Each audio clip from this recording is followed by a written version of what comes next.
नमस्कार दोस्तों, मैं हूं आपका भाई प्रतीक मलिक और स्वागत करता हूं आपका आपके अपने YouTube चैनल TCF प्रतीक मलिक पर। और जैसा कि आप सबकी काफ़ी दिन से क्वेरी आ रही थी कि सर आपने कहा था कि आप कोर्स लेके आएंगे सीटेट का, आप कब ला रहे हैं, तो आपका इंतज़ार भाई ख़त्म हो चुका है। अब बस आपको करना ये है कि जहाँ से भी आप पढ़ रहे हैं आप पढ़ते रहिए उसको भी।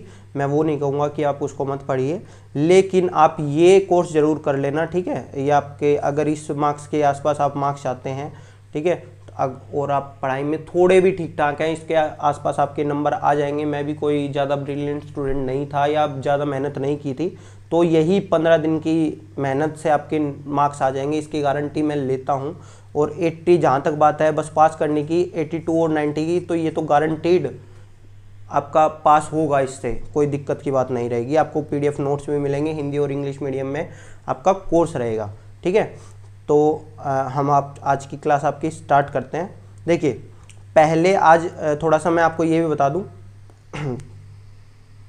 देखिए, हमने यहाँ से आपको पेपर एनालिसिस किया हुआ है, तो इसके अंदर जो सबसे इम्पोर्टेंट चीज़ निकल के आती है वो होता है एनसीएफ। देखिए, पिछले 14 जो हमारे पेपर हुए हैं, ऑफिशियल पेपर के बारे में बात कर रहा हूँ मैं, उनके अंदर 420 क्वेश्चन आए हैं टोटल, ठीक है। 14 × 30 420 क्वेश्चन बनते हैं ये हमारे। 101 क्वेश्चन उसके अंदर एनसीएफ से निकल के आए हैं। एनसीएफ और जो कॉमन सेंस से रिलेटेड क्वेश्चन होते हैं वहाँ से हमारे। तो ये पेपर 1 की बात है। इसी तरह से पेपर 2 को भी हमने एनालिसिस किया है और इसके अंदर हम पेपर 1 और पेपर 2 की दोनों की साइकोलॉजी को एक साथ ही लेके चलेंगे, उसमें ज़्यादा कोई डिफरेंस होता नहीं है। तो इसके अंदर भी आप देखेंगे तो 91 क्वेश्चन इसके अंदर भी आएंगे, तो लगभग आप देखेंगे तो 1/4 क्वेश्चन, 25% आपके क्वेश्चन पूरी तरह इसी पे डिपेंड रहते हैं, ठीक है, एनसीएफ पे। तो एनसीएफ को हम 3 वीडियो के अंदर कवर करेंगे। आज हम जो बात करने वाले हैं वो एनसीएफ को उस तरह से कवर करने वाले हैं कि आप बिना क्वेश्चन पढ़े बस आंसर से आप ये देख सकते हैं ऑप्शन से कि हाँ भाई चीज़ हमारी पॉजिटिव है नेगेटिव है। इसको मैं कहता हूँ पॉजिटिव की टर्म और नेगेटिव की टर्म, कि जो हमारी शब्द लिखे होते हैं वो पॉजिटिव हैं या नेगेटिव हैं, उस तरह से हम पता कर लेंगे, ठीक है। हालांकि आपको ये जो PDF है ये आपको हमारे टेलीग्राम ग्रुप में मिल जाएगी। आपको टेलीग्राम का लिंक हमारे डिस्क्रिप्शन बॉक्स में मिल जाएगा, आप वहाँ से PDF को जरूर डाउनलोड कर लेना, ठीक है। चलिए स्टार्ट करते हैं।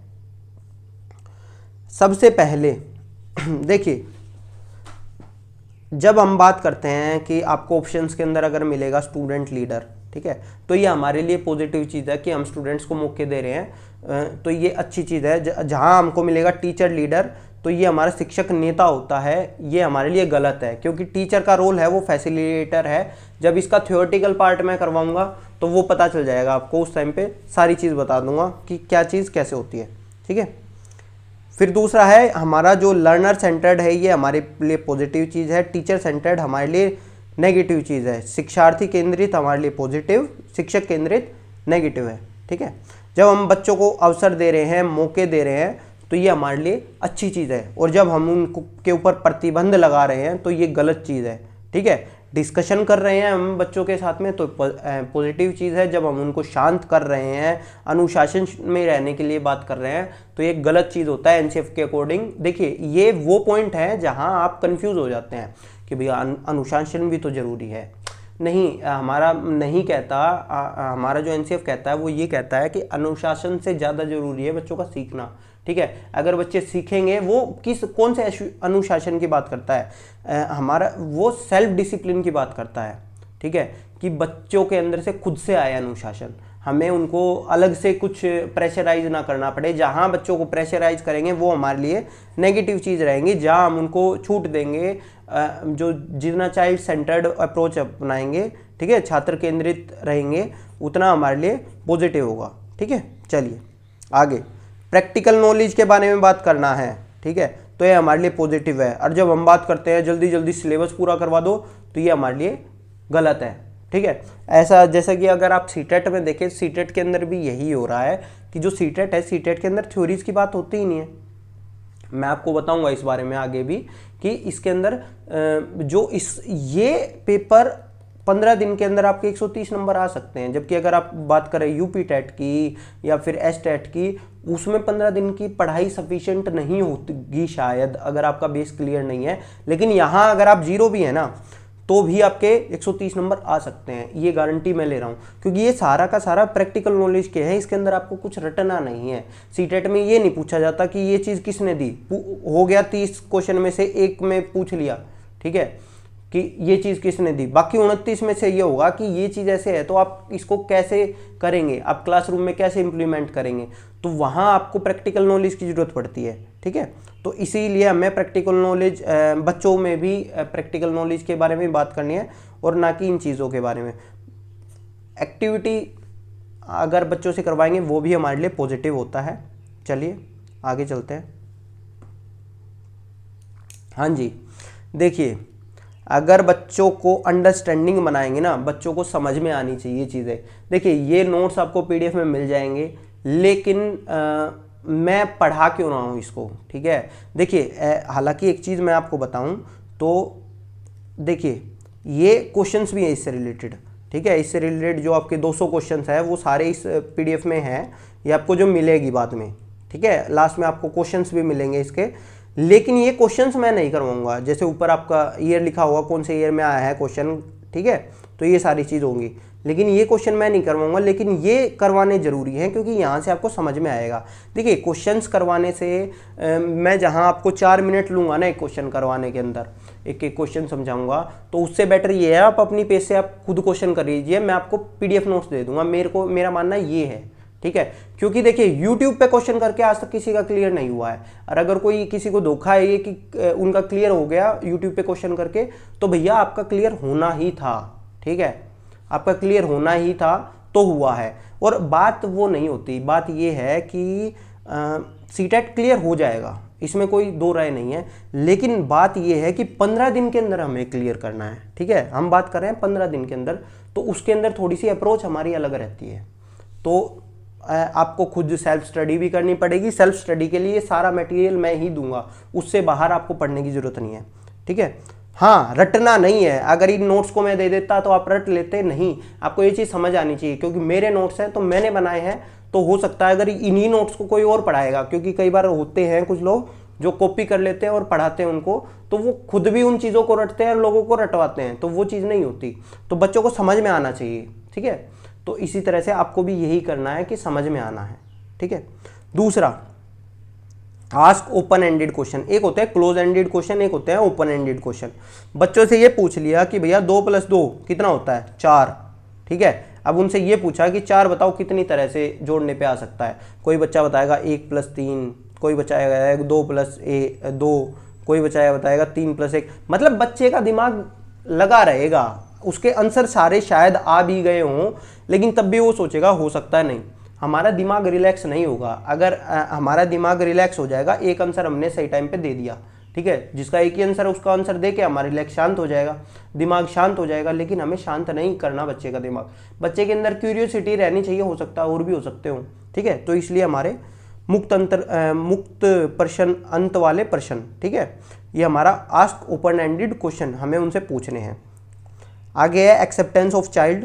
हमें चाइल्ड्स को एक्सेप्टेंस करना है, बच्चे को स्वीकृति देनी है। अच्छा हाँ, ऊपर ये रह गया था ब्लैक बोर्ड पर स्पष्टीकरण। जब हम, इससे बेटर हमारा होता है कि हम एक्टिविटीज़ करवाए बच्चे को ब्लैक बोर्ड पे स्पष्टीकरण के बजाय, ठीक है, ब्लैक बोर्ड पे एक्सप्लेन करने की बजाय उनको कहेंगे खुद से पढ़ो भाई, ठीक है। तो जो कि फैसिलिटेटर में मैं आपको बताऊंगा रोल ऑफ फैसिलिटेटर होता क्या है, जब हम एनसीएफ के बारे में सेकेंड क्लास लेंगे। अच्छा हाँ, ये चीज़ और बता देता हूँ, हमारी क्लास किस तरह से रहेंगी। हमारी क्लास रहेंगी 3, 6 और 9, 3 क्लास होंगी हमारी डेली, ठीक है। ये हमारी टोटल 15 से 20 मिनट की एक क्लास होगी, तो आप डेली इसको अटेंड कर लेना। उसके बाद में आपको रात को, शाम को पीडीएफ नोट्स आपको मिल जाएंगे, जिससे आप अपने क्वेश्चंस आंसर कर सकते हैं और इन नोट्स को रिवाइज कर सकते हैं। चलिए, पॉजिटिव टोन ऑफ टीचर। शिक्षक की सकारात्मक स्वर होना चाहिए, बच्चे को स्वीकृति देनी चाहिए, बच्चे के भाव को, बच्चे के जो बच्चा कर रहा है ना उसको इज्जत दो भाई। बच्चे को हम एक्सेप्ट कर सकते हैं, नहीं करना चाहिए, ठीक है। Focus on marks. हमें मार्क्स के ऊपर फोकस नहीं करना है कि कितने नंबर लाया, नहीं, बच्चा सीख रहा है ना, ठीक है, हो सकता है उसके मार्क्स नहीं आ रहे हो, क्या पता किसी और रीजन रह रखा हो मार्क्स ना आने का, तो मार्क्स इतने इंपॉर्टेंट नहीं होते। देखिए मैं आज अराउंड 2013 में मेरी 12th हुई थी, ठीक है, तो उसके बाद से अगर देखा जाए तो 7 साल में अगर मैं उस टाइम पे छोड़ दूँ जब मेरे मार्क्स आए थे, उसके बाद मेरे मार्क्स कहीं पूछे ही नहीं है। केवीएस का इंटरव्यू मैंने दिया, केवीएस के इंटरव्यू में सेलेक्ट हुआ मैं, वहाँ भी ज़्यादा मार्क्स का फ़र्क नहीं पड़ा, ठीक है। तो मार्क्स का फ़र्क नहीं पड़ता है, हालांकि मेरे ठीक ठाक मार्क्स थे, अच्छे मार्क्स थे, दिल्ली से गवर्नमेंट डाइट में नंबर आया हुआ है, ठीक है। तो लेकिन मार्क्स नहीं पूछता कोई भी। अगर आप ये सोच रहे हो कि 95% ला के आप बहुत ज़्यादा सक्सेसफुल हो जाएंगे, तो ऐसा कोई ज़रूरत नहीं है। ना हमें बच्चे पे दबाव डालना मार्क्स का, और ज़रूरी भी नहीं होता कि जो अच्छे मार्क्स लाए उन्हीं का फ्यूचर आगे ब्राइट होता है। नहीं, जो अपने आप को एडेप्ट करते हैं, चेंज करते हैं, उनका फ्यूचर ज़्यादा ब्राइट होता है। तो बच्चे के अंदर वो भावनाएं लानी है हमें, बच्चे के एफर्ट्स को मंजूरी देनी है, बिल्कुल ठीक बात है। प्राइवेट ट्यूशन ये गलत चीज़ है, आप सबको पता ही होगा। फ्रीक्वेंट टेस्ट, बार बार टेस्ट लेना बच्चे का, ये देखो कितना आया इसको, कितना नहीं आया। अरे नहीं भाई, ज़रूरत क्या है? आप बच्चे को पढ़ा रहे हो, आप बिना टेस्ट लिए ऑब्जर्व करके भी आप देख सकते हो कि हाँ बच्चा कितना कर रहा है, ठीक है। बार बार टेस्ट लेना, रिटर्न टेस्ट ले ले, ओरल टेस्ट है आज तेरा, कल सरप्राइज टेस्ट है, ये चीज़ें नेगेटिव में आती हैं सारी, ठीक है। जो कि मतलब कि अगर आप देखेंगे ना, हमारा जो एनसीएफ है वो एक तरह से उसके बिल्कुल अपोजिट है जो आजकल स्कूलों में हो रहा है, और इसी वजह से हमारा सीटेट का रिजल्ट खराब है, ठीक है। क्योंकि जैसे हमारी स्कूलिंग हुई है उसी के अनुसार हम अपना आंसर भी लगा के आते हैं कि अच्छा ये चीज़ होती है हमारे स्कूल में, इसका मतलब ये ठीक है। नहीं, वो ठीक नहीं है, वो गलत है, ठीक है। चलिए आगे, क्वेश्चनिंग बाय स्टूडेंट। अगर बच्चा क्वेश्चन पूछ रहा है ना तो वो अच्छी चीज़ है, इसका मतलब वो इंटरेस्ट ले रहा है कि सर ये कैसे होगा, ये क्या हुआ, ये कैसे हुआ, ठीक है। तो वो अच्छी चीज़ है। आगे है बस किताब से बाहर कुछ नहीं है। बच्चे से क्वेश्चन बच्चे ने कुछ क्वेश्चन पूछा, ये तो तुम्हारे सिलेबस में ही नहीं है। क्यों भाई, टीचर किस लिए हो, ठीक है। थोड़ा सा उसको बता दो, क्या दिक्कत है। अगर बच्चा क्यूरियस है, जो गिफ्टेड बच्चे होते हैं हमारे, वो पूछना चाह रहे हैं, बता दें, ठीक है। जहां आपका ओनली पार्ट आ गया ना, ओनली, केवल, तो ये तो नेगेटिव है। हम बच्चे को लिमिट कर रहे हैं, और हमें बच्चे को लिमिट नहीं करना, हमें बच्चे को अनलिमिटेड चीज़ें देनी है, ठीक है। जितना मांगे उससे ज़्यादा, पर ये नहीं कि अच्छा 10 क्वेश्चन आपने दे दिया, बच्चा एक क्वेश्चन कर रहा है, तो ये क्वेश्चन देना कोई अनलिमिटेड चीज़ नहीं है, ठीक है। क्वेश्चन देना, होमवर्क देना, ये तो भार है बच्चे के ऊपर। जिस चीज़ को मतलब एज ए स्टूडेंट आपको जो चीज़ बुरी लगती थी ना, तो भैया वो चीज़ बुरी ही है, ये चीज़ समझ लो, ठीक है। आपको ये सारी चीज़ें देखोगे, रटना हर बंदे को बुरा लगता है, बार बार टेस्ट लेना हर बंदे को बुरा लगता है, बस टेक्स्ट बुक कर ये मेमोरी ये याद करना ये हर बंदे को बुरा लगता है। तो ये सब नेगेटिव चीज़ें ही हैं, एनसीएफ इनको नेगेटिव ही बोलता है, क्योंकि बच्चा चाइल्ड सेंटर्ड अप्रोच है जब बच्चा खुश रहेगा, ठीक है। चलिए हाँ देखिए, आगे है टेंडेंसी टू एक्सपेरिमेंट। बच्चे को करने दीजिए, ठीक है, एक तरह से नहीं, वो अपना दूसरी तरह से कोई चीज़ करके देखना चाह रहा है तो कर दो। कई बार ऐसा होता है, क्वेश्चन एक तरह से मैंने एक तरह से करवा दिया, बच्चे को रोक दिया, नहीं अब दूसरी तरह से तो क्वेश्चन होगा ही नहीं, तो ये कर, तो वो चीज़ गलत है। आगे है कोऑपरेशन। देखिए दो चीज़ें होती है, एक होता है कंपटीशन और एक होता है कोऑपरेशन। हमें बच्चे के अंदर कोऑपरेशन जगाना है। जब हम बात करते हैं फोकस, मार्क्स के ऊपर फोकस करते हैं ना, तो वहाँ से बच्चा कहीं ना कहीं कंपटीशन करने लग जाता है। अच्छा इसके नंबर मेरे से ज़्यादा कैसे आ गए ना, मार्क्स के ऊपर हम बात ही नहीं कर रहे, ठीक है। तो जब मार्क्स को छोड़ दोगे तो वो बच्चा कहीं ना कहीं एक दूसरे से कंपटीशन की जगह कोऑपरेट करने लगेगा, ठीक है, सहयोग देने लगेगा। सहयोग हमारे लिए अच्छी चीज़ है। देखिए जेलेसी की भावना हमेशा हमारी कंपटीशन की वजह से आता है। कोई बंदा किससे जलता क्यों है, क्योंकि वो उसका कंपटीटर होता है। जिस बंदे से मेरे को कोई मतलब नहीं है तो मैं उससे जलूंगा भी नहीं, तो ये नेगेटिव चीज़ है ना। तो बस यही चीज़ है। फिर ये नेगेटिव चीज़ होती है एक्सपेक्टिंग परफेक्शन। बच्चा परफेक्ट होना चाहिए, हमारा बच्चा तो बिल्कुल परफेक्ट है, गलत नहीं, हमें नहीं करना ये चीज़ें, ठीक है। चलिए आगे, एक्टिव पार्टिसिपेशन आप सबको पता ही है, ठीक है। होम असाइनमेंट मैंने बताया ही था, गलत चीज़ है। ऑटोनोमी ऑफ स्टूडेंट, बच्चे की स्वायत्तता, ठीक है, बच्चे को वैल्यू दो आप, वही वाली चीज़ आ गई। पैसिव लिसनिंग गलत है, एक्टिव पार्टिसिपेशन बढ़िया है, पैसिव लिसनिंग गलत है। हैंड्स ऑन एक्टिविटीज़, बात हुई थी ऊपर कि एक्टिविटीज़ के बारे में, तुलना, वही वाली बात आ गई ना, जब आप तुलना करते हो बच्चे को तो वो कंपटीशन बढ़ाता है, और कंपटीशन की वजह से जेलस बढ़ती है बच्चे के अंदर, ठीक है, कि ये तो देख कितना अच्छा है और तू ये नहीं करता वो नहीं करता, तो बच्चा उससे जलने लग जाता है और गलत गलत तरीके अपनाता है फिर, ठीक है। वो खुद ऊपर नहीं उठना चाहेगा, वो ये चाहेगा इसके नंबर कम हो जाए, ठीक है, और हो सकता है खुद भी मेहनत करे ऊपर लेने की, लेकिन वो कोई अच्छी चीज़ नहीं है, वो प्रोडक्टिव नहीं होगा, वो नेगेटिव चीज़ है। फिर आता है मीनिंगफुल एसोसिएशन। बच्चा कोई दो चीज़ों को याद कर रहा है, ए और बी को, तो इनके बीच में अगर एसोसिएशन है ना, इनके बीच में कोई अगर संबंध है ना, ठीक है, अर्थपूर्ण संबंध होगा, तो बच्चे को समझ में आएगी वो चीज़ें, रटेगा नहीं। हम रटते कब हैं, जब हमें समझ में नहीं आती चीज़ें, ठीक है। चलिए, डेमोक्रेटिक क्लासरूम एनवायरनमेंट हमारे लिए पॉजिटिव है, ठीक है। आपको जब भी ये ऑप्शन मिलेंगे तो ये सारे आपके पॉजिटिव वाले हैं, ठीक है, और ये negative. Focus on future career, बच्चे को अभी से कर दो, आगे क्या बनना है तेरे को, क्या करना है, तो इससे नेगेटिव चीज़ पता है कैसे होती है। जैसे मैं अगर अपना एग्जांपल दूं तो जैसे मैं मैथ्स में ठीक था, तो मुझे किसी ने कहा कि कॉमर्स लेने से आपका सारा मैथ्स से रिलेटेड होता है, तो मैंने कहीं 7th क्लास के अंदर ही साइंस को पढ़ना छोड़ दिया, ठीक है, कि मैं तो कॉमर्स लूँगा, साइंस मेरे को लेनी ही नहीं है। जबकि मैं साइंस में बुरा नहीं था, लेकिन मेरा मैथ्स में ज़्यादा इंटरेस्ट था, ठीक है। तो अब मैथ्स में मैं बढ़िया करता चला गया और साइंस में डाउन होता चला गया, तो और आगे जाके कॉमर्स लिया, और उसका भी अगर देखें तो टीचर बना हुआ हूँ, कॉमर्स का कुछ फ़ायदा भी नहीं है। तो बच्चे से इस एज के अंदर वो करवाना कि तू तो फ्यूचर गोल अभी कर ले, या हमें तो बच्चे को डॉक्टर बनाना है, ये बनाना है, तो गलत है चीज़, ठीक है। उसके ऊपर लादना गलत है ये चीज़, बच्चे को करने दो उस टाइम पे। अगर उस टाइम पे मेरे को किसी ने नहीं कहा होता तो मैं साइंस भी उतने अच्छे से ही पढ़ता, मतलब अब चूज़ ही नहीं होते, बच्चा चूज़ ही नहीं होगा उस टाइम पे वो सब कुछ करेगा, ठीक है। चलिए, फियर ऑफ फेलियर, असफलता का डर नेगेटिव चीज़ है हमारे लिए, ठीक है, क्योंकि ये बच्चों के अंदर बहुत ज़्यादा होती है जब हमारा एनवायरनमेंट ख़राब होता है, ठीक है। चलिए, आगे आता है हमारा मीनिंगफुल एसोसिएशन हो गया था। एनकरेज डाइवर्स ऑप्शन, विविध मतों को प्रोत्साहित करना, जो अलग अलग चीज़ है ना, बताया ना, जैसे कि एक बच्चे ने तो एक तरह से क्वेश्चन किया, दूसरे ने दूसरी तरह से किया, तीसरे ने तीसरे, तो सबको एनकरेज करो ना, बढ़िया है चीज़।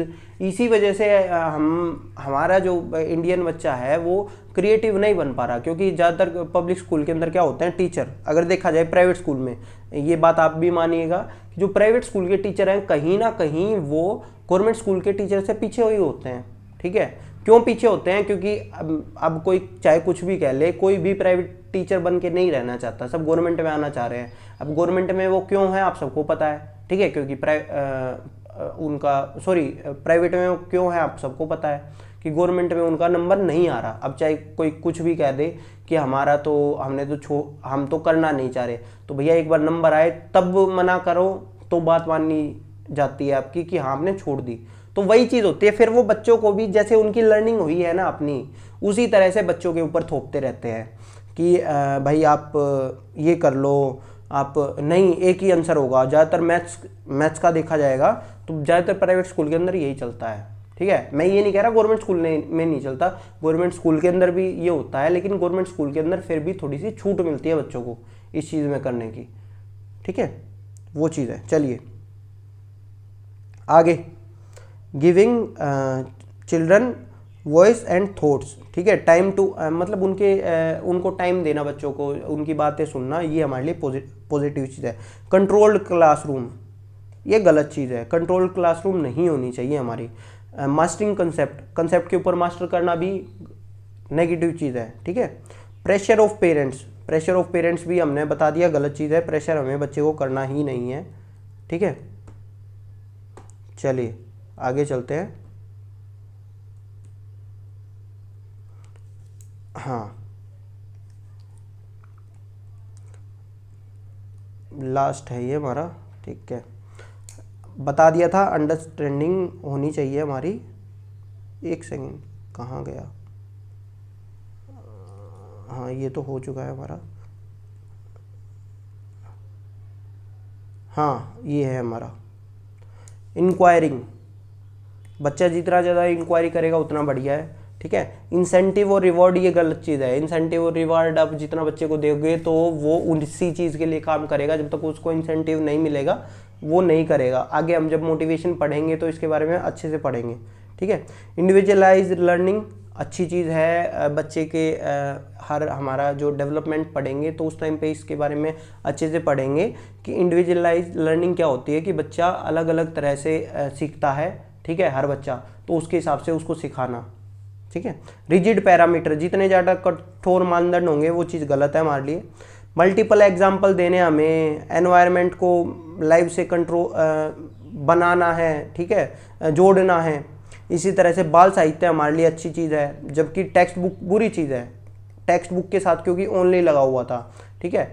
जब हमें बच्चे को पढ़ना सिखाना है, जिसमें उसका इंटरेस्ट है उसको सिखा दो ना, ठीक है, तो वो बाल साहित्य आपके लिए अच्छा है। सहज अनुमान, बच्चे को अनुमान लगाने दो कि ये चीज़ हो सकती है, कैसे हो सकती है, ये सारी चीज़ें, ठीक है। इसी तरह से आपका देखें तो शिक्षक का कार्य कम करें, नेगेटिव चीज़ है। भाषण देना गलत चीज़ है। नकल करना, अनुकरण करना, कॉपी करते हैं बच्चे, वो गलत चीज़ है, ठीक है। तुलनात्मक मूल्यांकन, कि इसके नंबर ज़्यादा आए तेरे कम आए, ये गलत है। अभ्यास, प्रैक्टिस, जिसको हम बहुत मानते हैं कि ड्रिल एंड प्रैक्टिस अच्छी चीज़ है ना, एनसीएफ उसको नेगेटिव बोलता है, ठीक है। तो ये सारी चीज़ें नेगेटिव है। इसी तरह से शांति, गलत चीज़ बताई मैंने, ठीक है। तो ये सारी चीज़ें आप देखेंगे तो ये सब नेगेटिव है। कंडीशनिंग, जब आप लक्ष्य होते हैं, देखिए परफॉर्मेंस गोल आपके जो होते हैं ये नेगेटिव चीज़ होती है, ठीक है। और आपकी जो एक सेकेंड, हाँ, आपकी जो पॉजिटिव चीज़ रहती है वो होता है लर्निंग गोल्स। लर्निंग गोल्स अगर आप देंगे बच्चे को तो वो अच्छी चीज़ है। परफॉर्मेंस उसकी कैसी हो रही है, कैसी नहीं हो रही है, इसके ऊपर हम ज़्यादा ध्यान देते हैं आज के टाइम पे, वो गलत है, ठीक है। इनिशिएटिव के बाद हमें इनिशिएट अगर बच्चा कर रहा है तो ये पॉजिटिव चीज़ है। डायरेक्ट एक्सपीरियंस हमें ज़्यादा देना है बच्चे को, उसकी स्वतंत्र सोच होनी चाहिए, इंडिपेंडेंट थिंकिंग, डायलॉग पे ज़्यादा करना है, डिस्कशन पे, डायलॉग पे। इसी तरह से वो डिसीजन बनाए, अपना डिसीजन मेकिंग, निर्णय ले। तो ये सारी हमारी पॉजिटिव चीज़ है। आई होप दोस्तों आपको ये वीडियो पसंद आया होगा। अगर आपको ये वीडियो पसंद आया तो हमारे वीडियो को ज़्यादा से ज़्यादा शेयर करें, और अगली वीडियो के लिए आप वेट करें, वो 6 बजे आपको मिल जाएगी, ठीक है। और चैनल को सब्सक्राइब करें अगर आपने अभी तक चैनल सब्सक्राइब नहीं किया है। धन्यवाद दोस्तों, मैं था आपका प्रतीक मलिक और आप देख रहे थे हमारा लेक्चर नंबर 1।